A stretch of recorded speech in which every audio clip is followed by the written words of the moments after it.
For the Life of the World is a production of the Yale Center for Faith and Culture. Visit us online at faith.yale.edu. This episode was made possible in part by the generous support of the Tyndale House Foundation. For more information, visit tyndale.foundation. The real problem of boredom really gets at the problem of being able to pay attention. It's this tendency to flit from one thing to the next. And the undergirding hardware of that is this despair of the self. I just can't really focus on one thing because I'm really just not comfortable in my own skin. Kierkegaard talks about someone who just lives his life to avoid boredom. It's just a very curious mood state that doesn't give us clear data at times. Boredom just flies under the radar. So I'm in a bored state and I just completely avoid it or toggle away from it. When we think about leisure, we think about vacationing or kind of, vegging out. I just need to unplug and uncheck. And that is not leisure. The word school, coming from the Latin schola, is to be able to not just to attend to something, but to be receptive to something. And the practice of leisure, going back to the early church, was really trying to set up very simple ways that you can just attend to something. We can do that in very small, mundane ways. And in doing that, you begin to tackle that despair. This is For the Life of the World, a podcast about seeking and living a life worthy of our humanity. I'm Evan Rosa with the Yale Center for Faith and Culture. Picture yourself, the exact middle of summer, the exact middle of the day, feeling exactly in the middle of nowhere. You're bored, discontented, and disconnected from the place you're in and the moment you're in. It's a special kind of mind-numbing hell. And with more free time to kill these days, we all know the slow drag of boredom. And though it's sometimes presented as a modern bourgeois phenomenon, it's been around a long time. Here is a quick, incomplete history of boredom. First up, the preacher of Ecclesiastes laments over human toil. Quote, "Everything is vanity and chasing after wind. The eye is not satisfied with seeing, nor the ear with hearing." Around 250 BC. The Stoic Roman philosopher Seneca noticed the nauseating tedium in his famous letter on tranquility, describing it as a vacillation of a mind that nowhere finds rest, and the sad and languid endurance of one's leisure. Thence comes mourning and melancholy and the thousand waverings of an unsettled mind. Thence comes that feeling, which makes men loathe their own leisure and complain that they themselves have nothing to be busy with. A few hundred years later, the ancient Christian monks of the desert struggle with the noonday demon, Acadia, a vice of spiritual boredom with their vocation of prayer and faithfulness. Thomas Aquinas and other scholastics disciplined the, quote, roving mind. And variants of the English boredom include being bored to death, show up in Lord Byron, Charles Dickens, Herman Melville around the mid-19th century. Kierkegaard calls it the root of all evil. Heidegger sees it in a more positive light, saying that philosophy begins in the nothingness of boredom. C.S. Lewis's Uncle Screwtape advises that, quote, "Anything or nothing is sufficient to attract the wandering attention of Junior Demon Wormwood's human patient." And of course, the French bourgeoisie nailed it with ennui that many a suburban latchkey kid can relate to. In the King Kubrick masterpiece, The Shining, boredom goes very dark when all work and no play makes Jack a dull boy. And in 2007, humanity finally achieves the cure for all boredom when the first iPhone was created.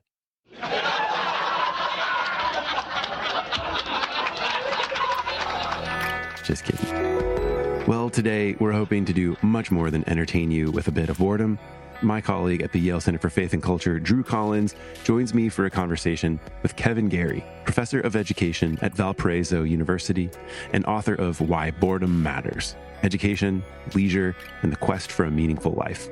Together, we talk about the phenomena of boredom, the childhood experience of it, how to define or even understand what boredom is, its connection to entertainment and education, and finally, the role of attention and leisure in cultivating a healthy understanding and response to being totally bored out of our minds. Thanks for killing time with us today. Enjoy. Kevin, Drew, it's so good to be with you today. Great to be with you. Thanks for having me, Evan. It's great to be with you guys. We're discussing your new book, Kevin, Why Boredom Matters: And I thought I would set a little bit of the stage here with a personal story that perhaps each of you can relate to. My daughter, Lux, just turned 10, and she regularly walks up to me, sometimes while we're already having fun or being entertained. And it's pretty classic scenario, Dad, I'm bored. And my go-to answer is, I'm fine with that, Lux. And I'm just curious if that resonates with you, or if I'm doing something wrong. How do you guys handle boredom in your children? That certainly resonates with me. And so this is a work that is very personal, growing up as a child suffering with boredom. But as a teacher of high school students and then college students, boredom is kind of like the elephant in the room that I was afraid of and sort of guiding my teaching. When I think about my children and my students and paying attention, I notice really two ways that we tend to respond to the problem of boredom. And I think these are culturally conditioned ways. The first is we just find ways to avoid it, to steer clear of it, to just move on to the next thing.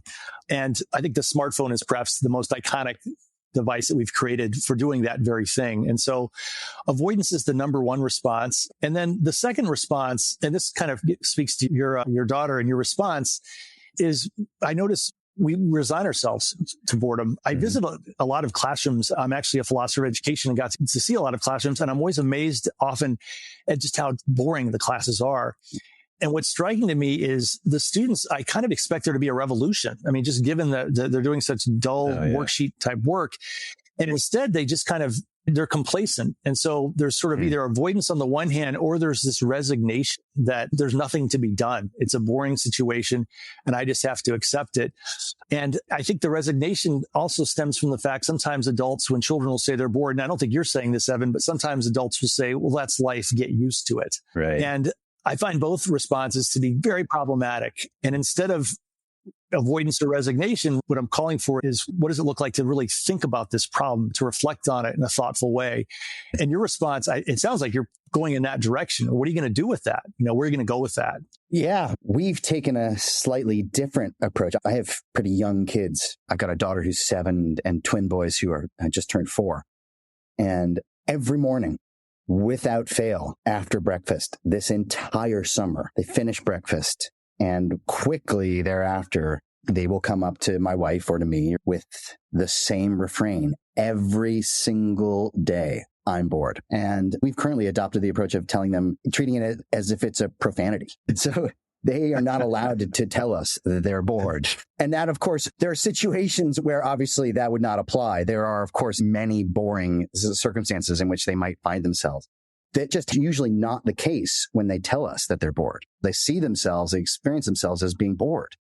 And so we've been treating it, I think, as a failure of their expectations in some respects. So to me, the problem is not so much boredom itself, but the way in which boredom so often seems to communicate a diminishment of their agency and also their ability to truly see their surroundings. Yeah, I think that's exactly right. I mean, so to be bored situationally, it's to be in a situation that you don't find stimulating, and there's a loss of agency, and really what it's a loss of the imagination, an ability to see possibilities. And the temptation as a parent is to solve the problem, is to do the imagining work for them. And so that's the hard part. And as parents, we tend to, I capitulate and want to hand them something that will do the imagining or direct them down some algorithmic path to solve it, rather than let them stay with that just for a little while. I used to have these tech fasts with my family when my kids were about your age.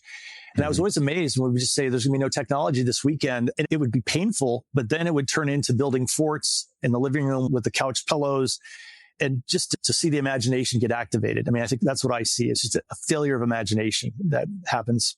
One of the most prominent responses when I talk to other parents about this, rather than, oh, well, I'm okay with that, or well, that's life. I increasingly hear parents who say, their response is, good, that's good. I'm glad you're bored, as if boredom is somehow the antidote to an overstimulated world, to a world filled with screens and entertainment, and that boredom is somehow now in the 21st century in America or wherever is a good thing. It's sort of eating our vegetables. And I don't know what you guys make of that. I really find that to be wrong-headed in important ways, but I don't know what you guys think about it. I've seen articles on the goodness of boredom, where boredom is good. And I'm very skeptical of that. Acadia, boredom's ancient precursor. Acadia was one of the 8 deadly thoughts, and it was the kind of the wellspring of all these other possible thoughts, resentment, anger. And in the boredom research, boredom is causally correlated to all kinds of problematic behaviors: addiction, overconsumption, overeating, gambling, student misconduct, student dropout. So it's a precarious state. And so to just say, oh, good, you're bored, it can go down a lot of very, very problematic pathways. And so just putting kids in a bored state and hoping it's going to turn out right is also a very risky wager that I think we need to be careful with. I wonder if we could do a little bit of work on the definition of boredom and talk a little bit about maybe the kinds of boredom. You bring up Acadia, this ancient, it was considered a vice, a kind of spiritual boredom or a spiritual torpor that resisted the call, right? It resisted one's vocation at a kind of existential level. And you bring up Kierkegaard, you bring up Heidegger in the book, and you do a little bit of interacting with both. And from one vantage point, boredom is just this kind of product of the bourgeoisie, the middle class, and it's benign. And that might help to support either the view that it's either good or productive, or just you kind of live with it and are resigned to it. But then when you listen to Kierkegaard on boredom, and he says something like it's the root of all evil, and it's the despairing refusal to be oneself, poses it in a much different direction. So like understanding the enemy, so to speak here, if boredom is in fact the enemy, or understanding the friend, if it's in fact the friend, how do you like to construe it? How should we wrap our heads around the definition of it? Well, it is fascinating that historically boredom was considered to be morally hazardous terrain. So when I'm feeling bored, we should be morally on alert. And in the last 60, 70 years, the boredom research has kind of neutralized boredom. It's just a mood state that comes, and we can go all kinds of ways with it. And so that's really striking.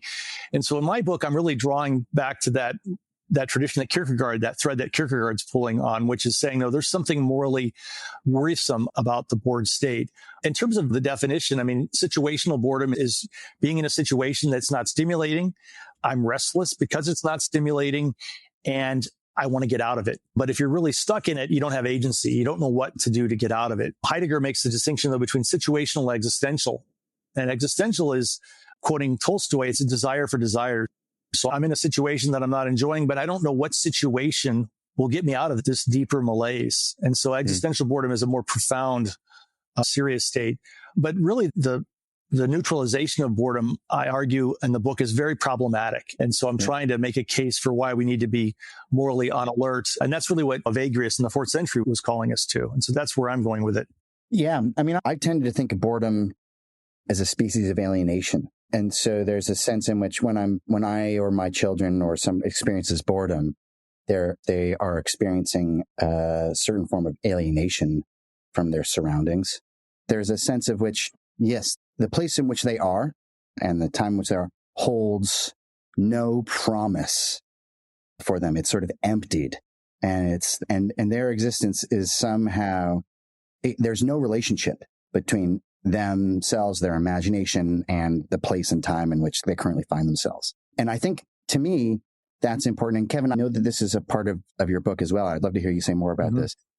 There's something important there. While I don't want to champion boredom as a good in any significant respect, it does seem to hold a certain sort of diagnostic power, which is to say, there are, in fact, there have always been perhaps more than ever in the history of the world today, places that are alienating. To experience boredom in a cubicle seems to me to be broadly apt. A cubicle is designed to be a boring place. And so to experience boredom in those contexts seems entirely understandable. And in that sense, though it's still not good, what's bad about it is that it names the sort of the problems of our surroundings, of our circumstances. Yeah. So the problem there is not boredom itself, but the context and the conditions, the circumstances. Yeah, it's an interesting mood state because there's sort of a subjective and an objective quality. So the cubicle, we could say objectively, there's something boring about this environment. but it's the subject that's making that interpretation. And boredom is curious because it's kind of like, I think of like an engine light goes on and you realize, okay, something's amiss here. But with boredom, you're not quite sure what it is. There could be situations where, I had a college roommate who I thought was very boring. And my decision early on was, okay, I'm going to limit the amount of time I spend with Craig. And because I had to spend time with Craig, I came to discover that Craig was a really interesting person and I just completely misread him. And so the boredom indicator light was not a helpful guide in that context. But in thinking about my career or vocation, if I'm in a cubicle and I'm bored out of my mind, it's an indicator that's saying I need to rethink what I'm doing here. So it's just a very curious mood state that doesn't give us clear data at times. And so what happens most of the time, though, is we really tend to act out of it without even noticing or thinking about it. And that's what really, I think, is problematic. When you think about when you get angry, you feel the anger in your system, and imagine a time when you get angry and you overreact, and it causes you to reflect on this mood and think about my relationship with this mood. And that often doesn't happen with boredom. Boredom just flies under the radar. So I'm in a bored state and I just completely avoid it or toggle away from it. And so Kierkegaard talks about living lives of, someone who just lives his life to avoid boredom. And I think that also is a very powerful diagnostic of modernity, really, and sort of what we're contending with now. Yeah, I think I loved that you named that. So you point out that Kierkegaard considers boredom ultimately a form of despair. And here, we're not just talking about the situational side of things. This is a very deeply existential aspect of what boredom is. Mm-hmm. And this is ultimately the kind of boredom that you end up engaging and talking about. I want to understand what you mean by despair as well. And you suggest that we really need to understand the self and the forms of despair that come to us. When I had to take my son Gabe to kindergarten a few years ago, and we were visiting the first day of school, and there were workstations, 4 at a table. And at each workstation, every student on the very first day had an iPad sitting there. And that caused me to feel despair. And perhaps I'm showing some Luddite inclinations here. I think there's this tendency to avoid boredom. And Kierkegaard would say there's something deeper going on there where we're really not comfortable with ourselves. There's something amiss there. And he's trying to unpack the self. And he's going to say there's two things. On the one hand, you are chasing novelty because, nothing is really holding your interests. And so you're constantly looking for the new or the next possibility on the one hand, or you've just sort of given up that there is going to be any novelty and you've kind of resigned yourself. And so Kierkegaard, this really dense, complex definition of the self being a self that, is a combination of necessity and possibility that holds those two together, is really setting up this really delicate dialectic. And so on the one hand, we veer towards avoidance. On the other hand, we veer towards necessity, sort of resigning ourselves. And then what I'm trying to do is to look at the practice of leisure. And this actually was one of the aims for education at the beginning of the 20th century, that we need to cultivate. Students need to know how to be worthy people of leisure, that they know how to use it well and wisely. And this is something that's completely absent in our educational discourse now. We're really about competing and beating out China or Russia with math and science. And yet, if we don't get a handle on boredom, we think about the consumption, the needless wanton consumption of our culture, it really comes back to looking for the next new thing. We are going to need to take this kind of Kierkegaardian turn. Heidegger also was deeply influenced by Kierkegaard. And in the Heidegger reading, and this is difficult to unpack in Heidegger, but his response is when you're bored, what you really need to do is you need to sit with it and just go into it and push through it. And in doing that, you're going to find who your authentic true self is. Mm-hmm. And so he holds up this idea, and Charles Taylor talks about the authentic self and sort of, if I can just be my authentic me, I'll overcome the existential boredom that I seem to find myself getting caught up in.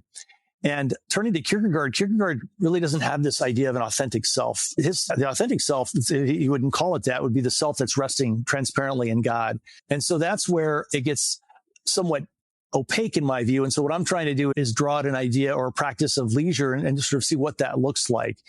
And partly when we think about leisure, we think about vacationing, or kind of, I use the expression in the book, very familiar one, vegging out. I just need to unplug and uncheck. And that is not leisure. Leisure, the word school coming from the Latin schola, is to be able to not just to attend to something, but to be receptive to something. And we can do that in very small, mundane ways. But the real problem of boredom really gets at the problem of being able to pay attention.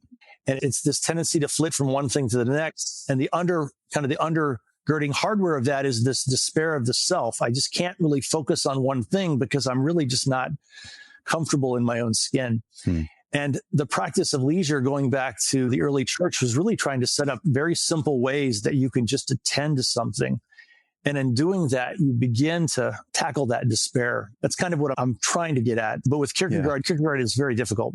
Well, I wonder if attention, if it's worthy to kind of go into a little bit of your interaction with Simone Weil in the book, who experienced boredom through the kind of tedium and monotony of blue collar work, which she undertook as a form of solidarity. And yet it really pushed her toward an antidote of attention. And so I would like to camp out on attention, because I think we have been described as we live in an attention economy where brands are constantly after our attention, and to hold the attention of an audience is to exert some kind of power over them. If we think about power, even in the good use of it, right? To kind of steward the attention of a student, or to steward the attention of the congregant or the sermon listener. Let's talk about attention. Yeah. She was working at the Renault car factory, and what's really quite troubling in that journal entry, she talks about she lost the capacity to even name her experience. And she found herself describing it with sort of platitudes and cliches that were just sort of out there. And sort of this grinding, alienating kind of work creates situations where boredom is just awful. And so she's seeing that. On the other hand, then in her wonderful essay on how to study in a way that is can be an act of prayer, she's talking about attention, but she's talking about attention in a kind of a different way. When you think about attention, she describes the student who's kind of clenching their hands and they're really focused. And it requires a lot of effort and a lot of kind of determined agency. And she's not talking about that attention so much as she's talking about a kind of receptivity where you're attending to something, but at the same time, you're also kind of, rather than your fists clenched, your hands are open and you're receiving a gentler directing of the gaze in a way that opens you up to whatever it is you're doing. And that's really what practices of leisure are about. Pivoting now to philosopher Albert Borgman, he talks about focal practices, very simple ways that human beings over time have found ways to cultivate kind of deep attention. I mean, I think you're right. We live in an economy of attention, ways to capture and hold and divert and redirect our attention. And we constantly put ourselves in situations where our attention can be interrupted at any moment. And focal practices set up sort of guardrails to avoid that. And Borgman talks about very simple things. He talks about go out and chop wood for an hour. Just do that. And don't try to be great at it, but just do that for an hour. Or go for a walk for an hour without your smartphone. These really simple ways that you begin to kind of redirect your attention and move into a kind of attention that's more receptive than this task that I need to achieve. I think it's so interesting, your emphasis on attention, because it's so common, I think, in our world today to assume that the opposite or the antidote to boredom is entertainment. But they're actually caught up in this sort of perverse binary orbit, those two, boredom and entertainment. That's a great point. Right? They're sort of circling around each other in a sense. Well, I wanted to say that my daughter, when she's telling me that she's bored, she has this tacit assumption that entertainment is in fact the solution. And I think you've helped me be able to articulate when I say I'm fine with that. I'm recognizing that if I were just to entertain her more, I'm actually just increasing the likelihood of her being caught in the despair of her boredom. And I want to even that out in the same way that, it's that addiction to entertainment that like you just keep needing more of it. And you're just on this cycle of boredom and entertainment and boredom and entertainment. Yeah. No, I think that's really helpful for me too. And I think the upshot of that for me is both, on the one hand, the antidote to boredom is not entertainment, it's attention. But at the same time, going back to the Simone Weil anecdote, some places, some contexts, some circumstances are not worth attending to. Maybe that's the wrong way of saying it. Diminish our ability to attend to them or limit the horizons of our attention in intentional ways. And that's perverse. And her experience in that Renault factory is an indictment of the factory, right? And more than it is of herself. But the other way of thinking about that, some other implications of that are, I think for her, is that attention is the antidote to boredom, although they're also closely intertwined in some respects, because some of the things that are worth attending to are hard. She says this in that article about attention in the classroom and school studies, that the things that are really worth our time and our focus and our energy are not often the things that come naturally or easily or that sort of are immediately engaging. Some of the things that are most worth our attention, it takes some work and some effort and might strike us initially as boring. It can cut both ways. Sometimes that's an accurate reflection of the thing that we're focusing on, we're looking at. And sometimes it's a call to sort of attend more deeply. And then entertainment is also therefore not necessarily the problem. It is not as if good books, good movies, good television shows, are the problem or the source of boredom today. Quite the opposite. There are forms of entertainment that are demanding of our attention, and that I think sort of inoculate us in some respects from the experience of boredom. Well, the entertainment boredom cycle, as you put very well, I mean, it becomes even more boring. And so you're almost hitting a deeper level of boredom. And so in that sense, you can have an epiphany and realize I need to figure out how to break out of this cycle. But it really does feed into, Evan, as you were saying, the kind of despair that Kierkegaard is alerting us to. I want to dig in a little bit more to leisure as that antidote. So if attention has an important place to play, and as Drew was talking about, there's a kind of work or effort of the mind, of the conscious mind, to attend to something and really take on a task, like you suggest, Kevin, just going out to chop some wood or take care of a garden, whatever that mindful or attentive practice is there, make the connection point to leisure for us. And I think we need to kind of pull out some of what you really mean by leisure, because I think just as there is confusion about what boredom is, I think there's going to be confusion about what leisure is. Most people associate leisure with just white privilege, and not just bourgeois, but, like just a lazy, like, I've got nothing to do. I need to lift a finger. Everyone's going to take care of me, whatever. Tell us what leisure really is and how it's the antidote. Yeah. In thinking about leisure, I'm really drawing on the Sabbath tradition. Abraham Heschel's talk in his wonderful book on Man and Time talks about the Sabbath was this sort of oasis in the context of the Roman Empire that was trying the hegemonic tendencies of work to fill up every second of our lives. And so in that respect, I'm not talking about the privileged leisure of being able to go on a vacation. It's really talking about a different kind of way of engaging with very ordinary experiences that we contend with in our day-to-day lives. Part of this is, so the bored mind is a restless, Thomas Aquinas describes it as a roving mind. And so the solution to the bored mind is novelty, distraction, and just going from one thing to the next. And so the practices of leisure, washing dishes, can be a very leisurely activity. To the bored mind, it just look kind of repulsive. Like that's ridiculous. A friend of mine a few years ago invited me to go birding with him. I don't know if you've ever been birding. And he described it. We'll be out there for about 3 hours with binoculars. And I have to say, I'm kind of a bored soul. And I was like, that sounds like, I don't want to do that. But when I thought about it again, I realized, no, actually, that would probably be very good for me. I'd have to slow down. I'd be walking. I'd have to be seeing and what's distinctive about that activity is it creates a whole structure of circumstances that sets you up to attend. I think part of the problem with attention is we don't have a liturgy, literally guide rails to guide and direct our attention. We're constantly in environments that are just rife with distraction. And so part of entering into leisure is setting up circumstances that enable it to even get off the ground. But from the outside looking in, leisure looks plain, mundane, and just not very enticing. And so this is where the apprentice has kind of a blindness to this idea of being a person of leisure. In the book, I talk about having a friend. So my friend Justice, who goes birding, just trust Justice, trust that he's onto something here.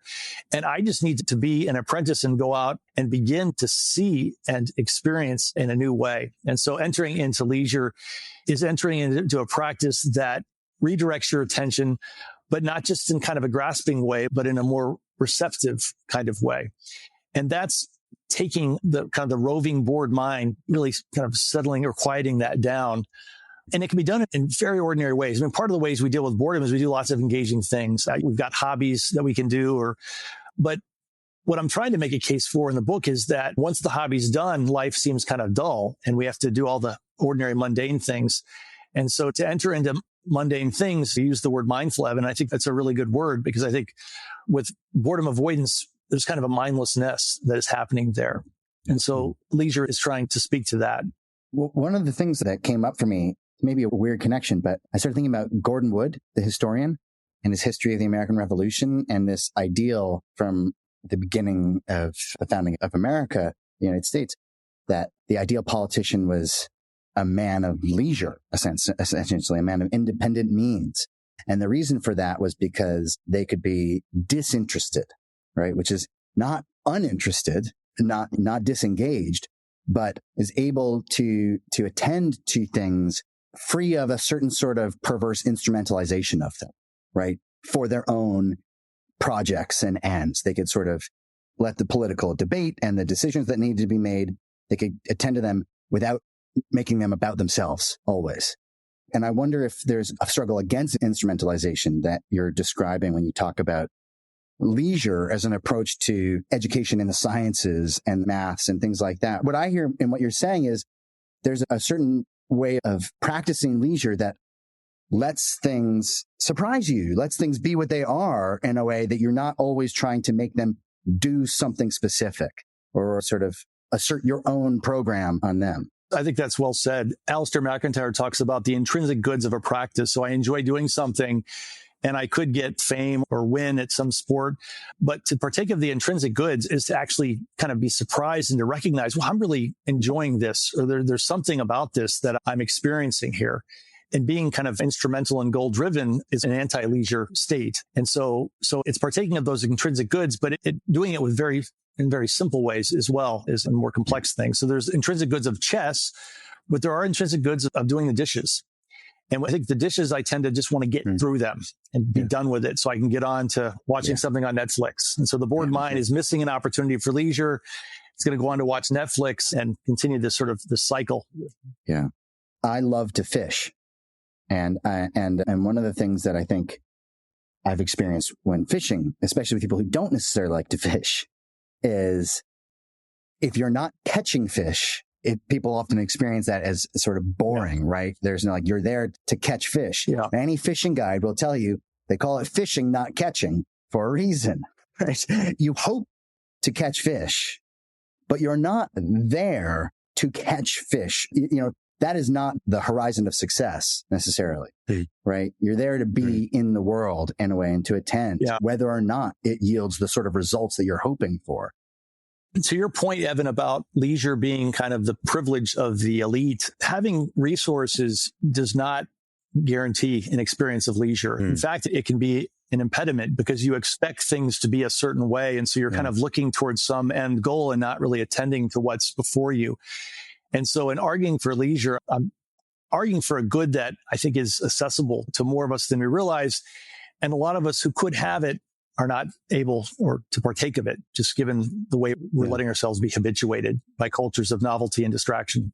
Yeah. You encapsulate it in your discussion of Pieper and Heschel and the intellectus wonder tradition. And you say that the leisure tradition upholds a vision of the human being as both active and contemplative. And that really seems to capture the sense in which leisure can be the antidote to boredom and plays an important role in a flourishing life. I think of the leisure state is kind of the opposite of the bored state. The bored state is on the move, on the lookout. Leisured state is in the moment and present. And in a leisured state, Jean-Luc Marion talks about this notion of a saturated phenomena. Other human beings are saturated phenomena. Trees are saturated phenomena. And that is to say that what it's giving exceeds what you can even comprehend or understand. And so a bored mind looks at a tree and just is ready to move on to the next thing. A leisured mind is able to pause and actually realize that, there's something really worth seeing here. Kevin, thanks so much for your time today. Thanks, Kevin. Thank you. Thank you, Evan. Thank you, Drew.